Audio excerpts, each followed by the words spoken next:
Lepas dari salah atau nggak salahnya si perawat, mungkin ini pukulan untuk semua rumah sakit, pukulan besar untuk semua perawat-perawat di muka bumi Indonesia ini. Ini supaya kalian sadar, kalian sudah disumpah, makanya jangan pilih-pilih bulu, ya kan? Ini seolah-olah nggak tahu lah ya, mungkin bapak itu memang sangat sayang sama anaknya ya, namanya kita lagi kondisi sakit, infus putus, ya mungkin bapak itu silap, kalaf. Tapi ini pukulan besar untuk semua perawat-perawat ya, karena selama ini kalian banyak yang sombong, banyak yang lantam, apalagi kalau merawat dari orang-orang miskin, dari BPJS, dari pakai surat miskin, dari pakai surat KIS. Muka perawat ketong sampah, malam hari tidur ngorok, chatan sama jantannya, teleponan sama jantannya. Kita merawat sendiri anak kita, keluarga kita dalam ruangan, capek deh, ya kan? Apalagi kalau kita pakai BPJS, terlihat dari keluarga miskin. Udahlah ya, perawat-perawat ini sadar, kalian sadar, supaya kalian jangan pernah sepele sama pasien. Mampus. Iya edaku, iya bebku, aku paham dan aku percaya. Seandainya pun banyak yang menghujat aku tidak setuju dengan part 1 video aku tadi, ini part 2-nya ya. Itu hanya segelintir manusia-manusia munafik, atau mungkin tergolong orang-orang yang berduit dan orang-orang beruntung gitu aja. Sekarang kita nggak usah tutup mata, nggak usah munafik. Kenyataan sudah jelas, nyata. Perawat-perawat di Indonesia ini lantam-lantam, mayoritas ya, mayoritas lantam-lantam, sok-sok. Padahal hal dia jadi perawat pun mamanya gade-gadekan kambing, gadekan babi, gadekan anjingnya di kampung sana jual sawah, tapi lantam-lantam. Dan fakta menyatakan kalau yang memang BPJS dari keluarga miskin, jangankan dokternya, perawatnya pun menengok awak udah nengok sampah. Udahlah, intinya gini aja, lebih banyak setuju dengan video aku atau enggak? Itu aja. Lebih banyak setuju kan, berarti bicara aku benar. Kalau kau merasa dilecehkan, kau merasa benar, aku kata mau dituntut aja, mana? Aku pernah bisa menunjukkan bukti. Hai manusia-manusia sok suci, aku nggak paham. Aku tidak membenarkan adanya pemukulan dengan siapapun. Pencuri masuk aja ke rumah kita, mau perkosa anak kita bunuh, toh kita tetap di penjara kok di muka bumi ini. Itulah hukum kita. Dan aku tidak bela si botak ataupun si perawatnya, karena aku tidak ada di situ.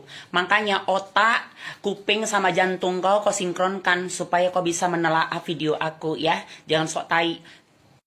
Di sini yang aku bahas adalah supaya semua rumah sakit dan perawat-perawatnya sadar. Supaya ini kamu sadar, ini pukulan dari Tuhan. Supaya kamu tidak pernah mengkotak-kotakkan orang yang BPJS, yang miskin, muka kau setelnya kayak tong sampah. Sekarang kena pukulan dari Tuhan supaya kamu lebih menghargai sesama manusia. Itu tujuan dari video aku. Aku tidak membenarkan adanya pemukulan dan aku juga tidak tahu permasalahan sebenarnya. Intinya sudah dipenjara kan, tapi ini pukulan buat semua tenaga medis supaya kamu surat miskin dari pakai surat KIS, muka perawat ketong sampah, malam hari. Bentar, ini kenapa jadi melenceng ya? Jadi larinya ke masalah BPJS dan kartu miskin. Coba fokus pada permasalahan yang terjadi. Permasalahan yang terjadi adalah penganiayaan terhadap seorang perawat.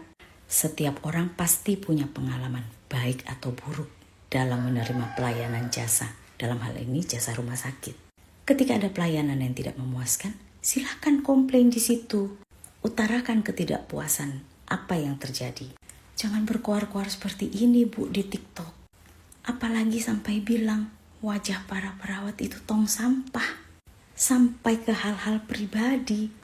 Apapun permasalahannya. Tapi kekerasan fisik tetap salah. Saya jadi penasaran. Coba Ibu sebutkan nama rumah sakit ataupun perawat yang telah mengecewakan Ibu. Coba dijaga. Surat KIS, muka perawat ketong sampah, malam hari. Halo, selamat malam. Saya perawat. Selama ini saya bekerja tidak pernah memandang apakah pasien itu safe payment, asuransi ataupun BPJS. Kita melayani sepenuh hati dan tidak pernah membeda-bedakan. Dan satu lagi, jadi kamu yang ngatain muka kita kayak sampah, muka perawat kayak sampah.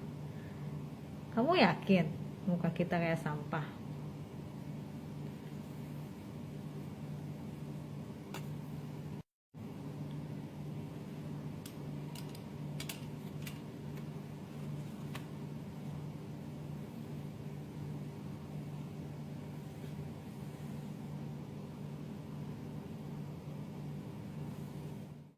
Lepas dari salah atau nggak salahnya si perawat, mungkin ini pukulan untuk semua.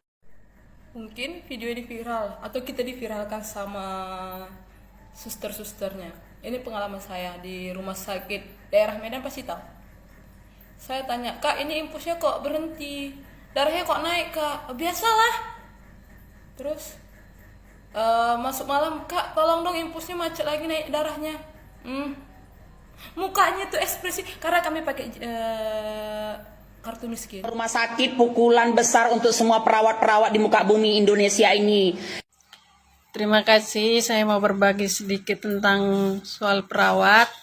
Sebagai pasien gagal ginjal, saya bertemu perawat itu 2 kali seminggu di salah satu rumah sakit di Makassar. Dan puji Tuhannya, kami memiliki perawat itu ada 12, tapi luar biasa semuanya, memiliki hati yang lembut, baik dan luar biasa. Kami tidak pernah menemukan perawat, saya pribadi tidak pernah menemukan perawat yang seperti yang Ibu tadi. Jadi mungkin perawat-perawat yang seperti Ibu tadi katakan itu boleh belajar di perawat di salah satu rumah sakit di Makassar yang melayani saya 2 kali seminggu, Selasa dan Sabtu. Terima kasih perawat-perawat yang baik.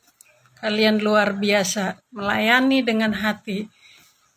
Terima kasih. BPJS dari pakai surat miskin, dari pakai surat IS, muka perawat ketong sampah. Kami tidak pernah membeda-bedakan pasien, mau itu pasien umum ataupun BPJS, semuanya sama. Kalaupun di IGD ditanyakan apakah pasien umum atau BPJS, itu untuk kepentingan administrasi dan perawatan sesuai dengan peraturan pemerintah. Yang terjadi biasanya saya tidak ditangani dengan cepat. Ya, karena di IGD itu ada skala prioritas yang menggolongkan pasien dari kondisi darurat sampai kondisi ringan. Juga jumlah nakes terutama dokter yang terbatas. Saya lama dibiarkan di IGD, ya bisa jadi perawatan sementara full atau ada pemeriksaan yang masih perlu dilakukan. Perawat adalah pekerjaan dari hati, siap dibangunkan kapanpun, meninggalkan keluarga di rumah, bahkan sampai mengganti popok dan memandikan pasien. Tetapi jika teman-teman mendapatkan perilaku yang tidak sesuai menurut teman-teman, yang pertama, minta penjelasan terlebih dahulu. Yang kedua, laporkan ke rumah sakit. Yang ketiga, bisa menghubungi call center BPJS. Bukan dengan menghina, berkata kasar, atau sampai main fisik. Batin kita sanggup bicara untuk mencipta suara. Iki tak gawe dengan UGD ben diresi isek kaki. Assalamualaikum warahmatullahi wabarakatuh. Menanggapi kasus yang terjadi pada teman sejawat kami, teman perawat, yang pertama adalah ini kasus bukan pertama kali. Kemarin ada kasus seperti ini, sekarang ada, besok lagi kemungkinan ada. Karena apa? Selama masih ada orang yang tidak menghargai pekerjaan atau profesi orang lain, dan juga kadang saya miris, di postingan-postingan saya pun kadang banyak komentar seperti ini. Saya sakit, saya datang ke rumah sakit itu saya bayar pakai duit, saya nggak gratis. Tugas kalian dong melayani kami. Apakah dengan kalian bayar pakai uang, kalian bisa memperlakukan kami sedemikian hingga? Kami adalah manusia biasa, apalagi yang terjadi kemarin adalah perempuan. Kami kadang berbuat kesalahan. Tapi saya yakin apa yang dilakukan teman-teman sudah sesuai dengan SOP. Jadi perlu kalian tahu, kami punya organisasi profesi di setiap kabupaten kota. Kami punya atasan di tempat kami bekerja. Apabila terjadi ketidaknyamanan dalam pelayanan kami, selesaikan lewat jalur itu, tidak dengan kekerasan, apalagi terhadap perempuan. Hai manusia-manusia sok suci, aku nggak paham. Aku tidak membenar. Hai Mbak, Assalamualaikum warahmatullahi wabarakatuh. Selamat siang, salam kenal juga. Mohon izin stage. Maaf Mbak, di sini saya tidak membela siapapun dan tidak memihak kepada pihak manapun. Akan tetapi ada satu statement Mbak yang mengatakan kalau wajah perawat itu seperti tong sampah. Mbak, kita boleh nggak suka sama seseorang, kita boleh nggak nyaman sama seseorang, tetapi kita tidak harus menghina fisik seseorang. Terima kasih. Kalian sadar supaya kalian jangan pernah sepele sama pasien, mampus. Sadar Kak, sadar Kak Entok. Sebelumnya saya minta maaf ya Kak Entok. Saya cuma mau bilang, kita memang diberikan hak untuk berbicara secara bebas. Tetapi saya rasa kita punya hati nurani untuk bisa membedakan perkataan yang bisa kita lontarkan dengan perkataan yang bisa menusuk banyak orang. Saya saja bukan siapa-siapa, hanya orang biasa, merasa bahwa perkataan Kak Entok itu sudah kelewatan. Mungkin memang kakak mempunyai pengalaman pribadi seperti itu, tetapi saya percaya, yakin tidak semua perawat yang kakak lontarkan sapu rata seperti itu melakukan hal yang memang kita tidak mendapatkan pelayanan yang baik. Tapi ingat Kak, kita nggak bisa ngurus diri kita sendiri. Pasti kita akan butuh perawat. Karena kebanyakan orang-orang ini satu yang buat, semua yang kena. Itu yang Kalian sadar supaya kalian jangan pernah sepele sama pasien. Mampus.